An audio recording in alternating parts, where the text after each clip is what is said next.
5 वर्ष लहान मुलाचा लाड करावा, 6व्या वर्षीपासून त्याला शाळेत पाठवावं, 10 वर्ष विद्याध्ययन करत असताना त्याला चांगल्या प्रकारची शिक्षा द्यावी.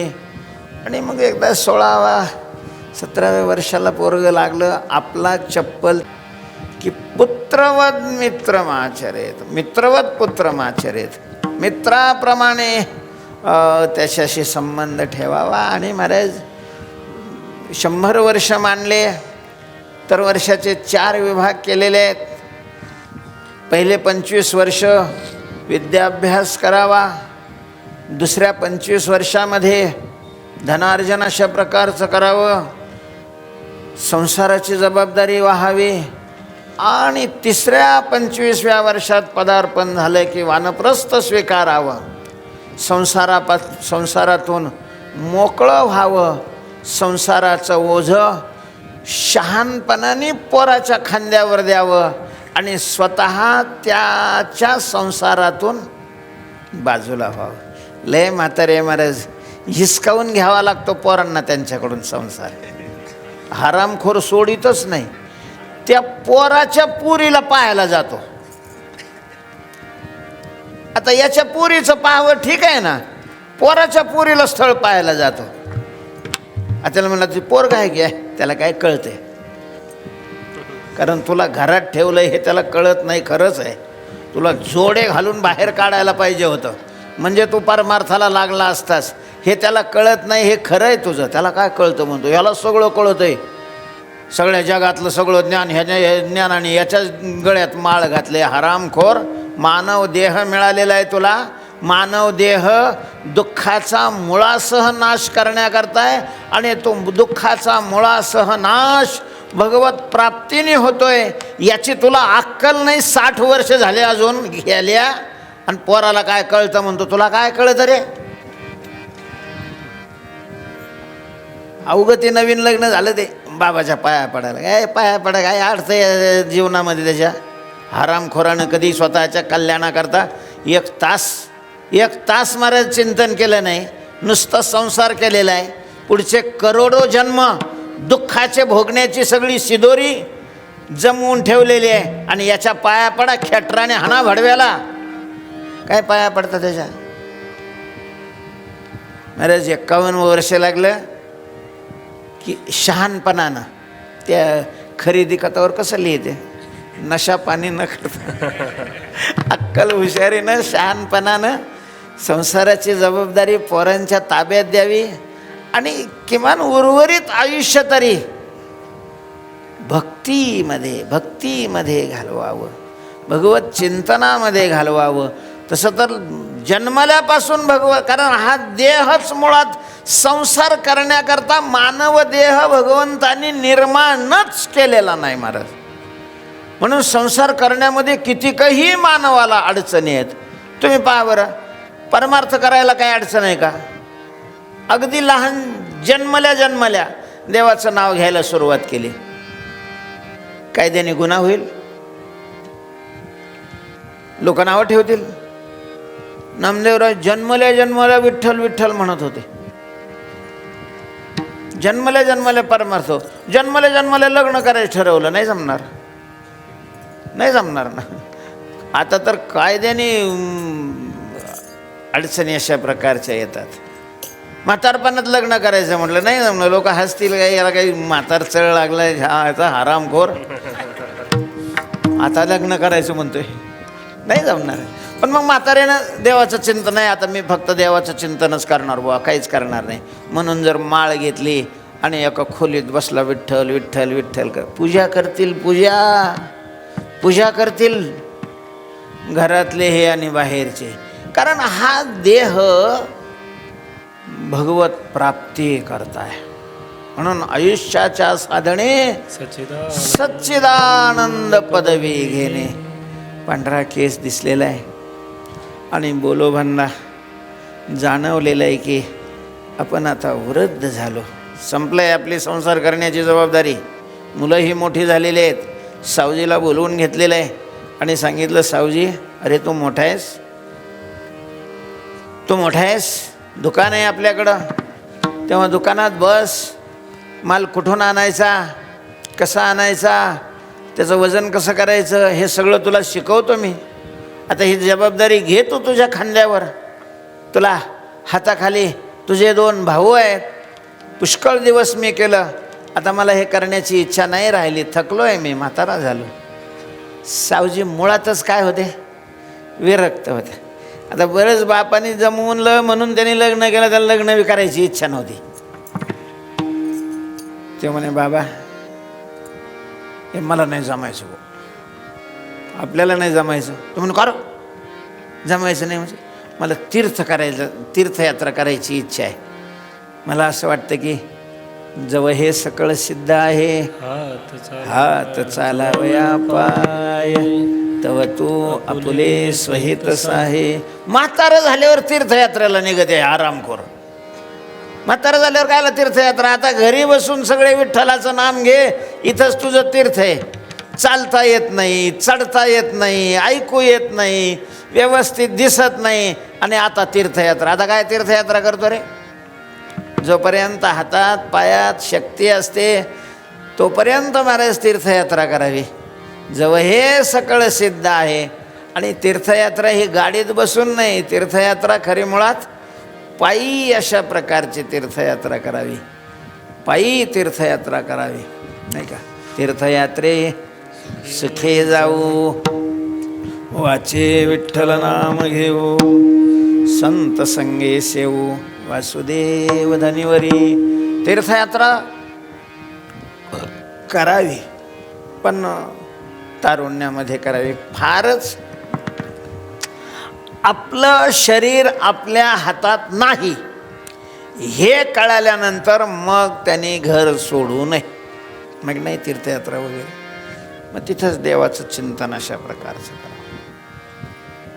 पण जोपर्यंत हे सगळं हातात आहे तोपर्यंत तुकोबाराय म्हणतात तीर्थयात्रे जाय, चुको नको.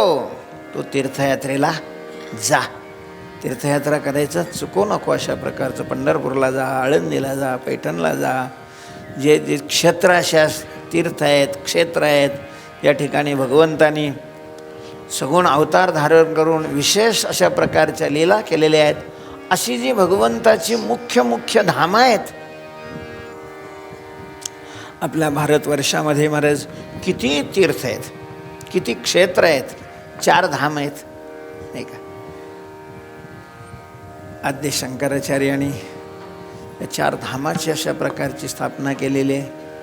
भारताच्या पूर्वेला जगन्नाथपुरी आहे, भारताच्या पश्चिमेला द्वारका आहे, भारताच्या दक्षिणेला रामेश्वर भगवान आहेत, आणि भारताच्या उत्तरेला बद्रीनाथ धाम अशा प्रकारचं आहे. जायला पाहिजे, जायला पाहिजे. भगवंताची ती विशेष काही ठिकाणं आहे, त्या स्थळाचा महिमा आहे आहे आहे. महाराज तिथं गेल्यावर लक्षात येतं त्या स्थळाचा महिमा काय आहे. तर तीर्थयात्रेला जायला पाहिजे, सगळं सिद्ध आहे तोपर्यंत जायला पाहिजे. बाबा मला तीर्थयात्रा करण्याची इच्छा आहे, मी नाही या लचंडात पडत. गप्प बसले बोलोबा. पोरग कर्तृत्वाला आलेले, मोठं झालेले, आणि ते तीर्थयात्रा करायचं म्हणते. मी म्हातारा झालो तरी अजून कुठल्या तीर्थाला गेलो नाही, मग हे याचं अजून सुरुवात बी झाली नाही, तोवर काय करायचं म्हणते, तीर्थयात्रा करायचं म्हणते. काहीच बोलले नाही, शांत झाले. कणकाईला सांगितलं पोरग असं म्हणतंय, जाऊ दे, त्याचं बोलणं नका मनावर घेऊ. तो पहिल्यापासून असाच काय आहे, विरक्त आहे, तो कशातच मिसळत नाही. मला तर वाटतंय भगवान शंकराच्या कृपेनं तो झाला असल्यामुळं भगवान शंकरासारखाच तो काय आहे, उदास अशा प्रकारचा आहे. तुम्ही तुकारामाला म्हणा, तुकारामाला म्हणा. 2-3 दिवस झाल्यानंतर तुकोबारायांना बोलवून घेतलं. तो का, अरे मी म्हातारा झालो, आता ही सगळी जबाबदारी तुम्ही तुमच्या खांद्यावर घ्यायला पाहिजे. हो घेईन की बाबा, काय करायला पाहिजे, अरे आता तो दुकानात बसायला पाहिजे. बरं बाबा, सगळे दुकानातल्या वस्तू समजून घेतलेल्या आहेत, त्याचे भाव समजून घेतलेले आहेत. कुठून आणायचं ते अशा प्रकारचं जाणून घेतलेलं आहे. कसं विकायचं सगळी. तर बोलोबाचाही अशा प्रकारचा व्यवहार करत होते, प्रपंच करत होते, दुकानदारी करत होते, पण लबाडी नाही, असत्य अशा प्रकारची नाही. 5 रुपयाला वस्तू आणली आणि ती 6 रुपयाला विकली तर तो व्यापाऱ्याचा धर्म आहे. त्याच्यामध्ये लबाडी अशा प्रकारची नाही. एकोत्तरेयाच्या वाढी जळते आगी घाली तेवढी, ते अनायासे स्वगुडी सांडिती केवी. तुकोबारायांनी दुकानाचं सगळं समजून घेतलेलं आहे. शेतीलाही अशा प्रकारचं पाहिलेलं आहे. कानोबाराय हाताखाली होते, सावजी नव्हताच, त्यांच्यात मिसळतच नव्हता. तुकाराम महाराजाला माहिती होतं ते दादाचं काही खरं नाही, जाऊ दे, त्याला जसं करायचं असेल त्याला करेल. सावजीला काही काम वगैरे तुकोबाराय सांगत नव्हते. तो असं मस्त मंदिरात जाऊन बसायचा, गंगेच्या काठावर जाऊन बसायचा, त्याचं लक्ष प्रपंचात लागतच नव्हतं. त्याच्यामुळं सावजीला त्यांनी आपल्यातून काय केलेलं होतं, सोडूनच दिलेलं होतं. पण कान्होबाराय चुणचुणीत होते.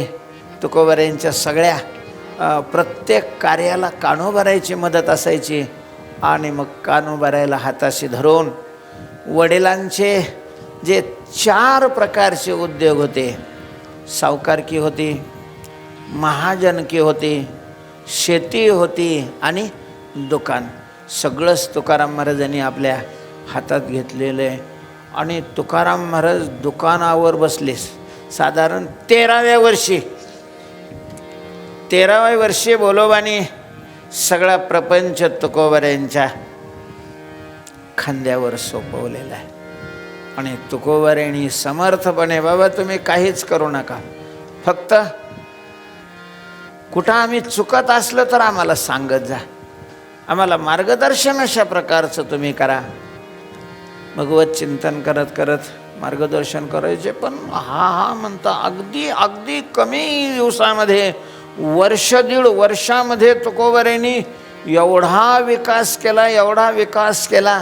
काय भाग्याचे नि भडसे, उद्यमाचे नि मिशे, समृद्धी जात पैसे, घर रिघे महाराज. छोटीशी टपरी होती, त्या टपरीचं मोठ्या दुकानामध्ये रूपांतर झालं. देहूतलेच नाही, देहूच्या आसपास 10-20 गावचे दुकानदार आता पुण्याला जात नव्हते माल घ्यायला, तुकाराम महाराजाच्या दुकानात यायचे आणि तुकाराम महाराजांच्याकडून होलसेल दरामध्ये माल घेऊन जायचे. गावामध्ये हे किरकोळ अशा प्रकारचा सगळा माल तुकोबारायांना अत्यंत गोड बोलून अशा प्रकारचे द्यायचे. तुकोबारायांची इतका विश्वास लोकांना संपादन झाला. अख्खं गाव तुकाराम महाराजांच्या दुकानामध्ये. महाराज सकाळी दुकान उघडलं की दुपार 2-3 तास तर तुकाराम महाराजचं तोंड दिसत नव्हतं. बोलोबानी पाहिलेलं आहे, 2 वयानं कृतकृत्य वाटलेलं आहे. 13व्या वर्षी दुकानदारीला तुकोबारायांनी सुरुवात केलेली आहे.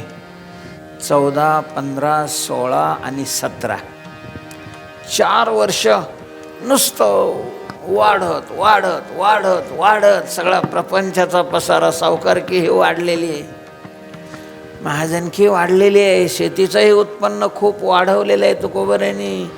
बैल, गाई, म्हशी सगळं. पण मग तुकाराम महाराजांच्या या धंद्याची अशा प्रकारची धावपळ पाहून आईवडिलांनी विचार केला आहे.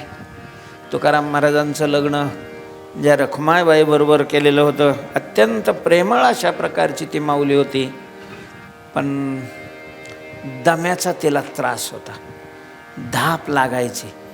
आईवडिलांना वाटलं आता ही तुकाराम महाराजांना कशी साथ देणार. तुकाराम महाराज इतक्या वेगात पळत आहेत आणि हिला चालता बी येत नाही, कसा मेळ बसायचा.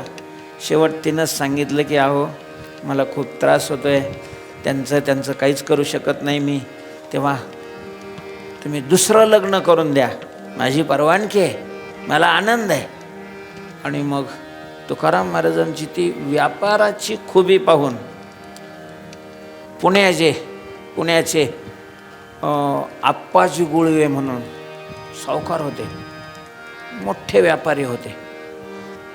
त्यांची लाडकी एकुलती एक अशा प्रकारची मुलगी, जिला प्रेमानं आवली म्हणायचे, तिचं नाव जिजाबाई अशा प्रकारचं आहे. त्या जिजाबाईबरोबर तुकाराम महाराजांचं दुसरं लग्न झालं. 14व्या वर्षी झालं, 14.5व्या वर्षी झालं असं ते लग्न. मग ती मात्र तुकाराम महाराजांना चांगली साथ देत होती, व्यवस्थित चाललेलं होतं, कृतकृत्य झाल्यासारखं वाटत होतं गोलोबांना. आणि मग त्यांचं वय संपलेलं आहे आणि तुकोबर यांच्या 17व्या वर्षी म्हणजे 30ला जन्म होता, तर 47 शके 1547 या सालामध्ये महाराज एकाच वर्षात 1-2 महिन्याच्या आगमाग दोघांनीही देह ठेवलेला आहे. अर्थात बोलोबानीही शरीर ठेवलं आणि कनकाई मातेनेही शरीर ठेवलं. एकदम आघात झाला महाराज तुकोबर यांच्या अंतःकरणावर, एकदम आघात झाला. करत काहीच नव्हते बोलोबा, प्रत्यक्ष कुठलंही काम करत होते असं नाही, पण एक मोठा अशा प्रकारचा आधार होता. घरावर त्यांच्या कृपेची छाया होती, आशीर्वाद होते. त्यांच्या पायात लक्ष्मी होती असं का म्हणत नाही.